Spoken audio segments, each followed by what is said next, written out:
வந்துடாரா உடியாடா உடியாடா உடியாடா உன்னடா உன்னடா சாலு ஏறா என்ன கோவிந்தராஜ் நல்லா இருக்கீங்களா? நல்லா இருக்குது தலைவரே. தம்பி யாரு?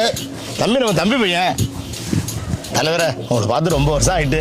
நம்ம தெருவில் ரோடும் போடலை, தண்ணியும் வரலை, லைட்டும் எரிய மாட்டேங்குது. பார்த்து ஏதாவது பண்ணி கொடுங்க தலைவரே. யோ பெரியப்பா, இதெல்லாம் அவர் சொல்லாமலே செய்யணும். அவர்கிட்ட போய் நீ கை கட்டின்னு கெஞ்சிக்கிட்டு நிற்கிற. இதெல்லாம் செய்யணுங்கிறதுக்காக தான் அவர் ஓட்டு போட்டு எம்எல்ஏ ஆகியிருக்கு, தெரியுமா உனக்கு? தம்பி, நம்ம தொகுதிக்கு நான் எதுவும் செய்யலைனாலும் உங்கள் பெரியப்பா கேட்கவும் முடியாது, கேட்கவும் கூடாது.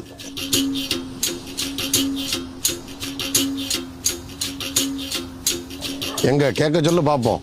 பெரியப்பா ஏன் தயங்குற நீ? அவர் எதுவும் நம்ம தொகுதிக்கு செய்யலைன்னா நம்ம தான் கேட்டு செய்ய சொல்லணும். அதை விட்டு நீ கெஞ்சிக்கிட்டுலாம் இருக்காத. உங்கள் பெரியப்பா கோவிந்தராஜ் எனக்கு 25 வருஷமா நல்லா தெரியும்.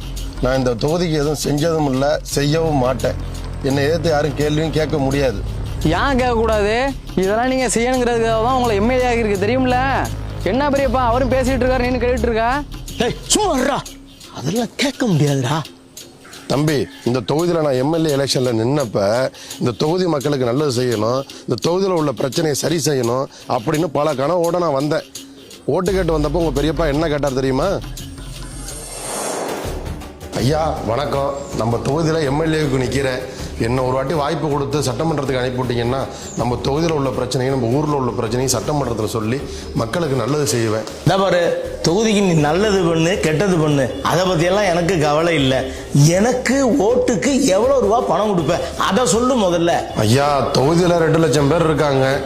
ஒரு ஓட்டுக்கு 1000 ரூபான்னு கொடுத்தா கூட 20 கோடி ரூபா செலவாகுது. யோ என்னையா காசு செலவு பண்ணாம ஜெயிக்கலான்னு பாக்குறியா? நான் மட்டும் இல்லையா, இந்த ஊர்ல ஒருத்தன் கூட நீ காசு கொடுக்கலன்னா ஒரு ஓட்டு உனக்கு போட மாட்டேயா. எலெக்ஷன்ல நின்று எம்எல்ஏ ஆகி தொகுதி பிரச்சனையை போய் சட்டமன்றத்தில் சொல்லி நம்ம தொகுதி மக்களுக்கு நல்லது செய்யலான்னு இருந்தா உன் பெரியப்பா மாதிரி ஆளுவோம் ஓட்டுக்கு 1000 கொடு 2000 கொடுன்னு கேட்டா நான் போட்ட காசை எடுப்பேனா இல்லை பொதுமக்களுக்கு நல்லது செய்வேனா?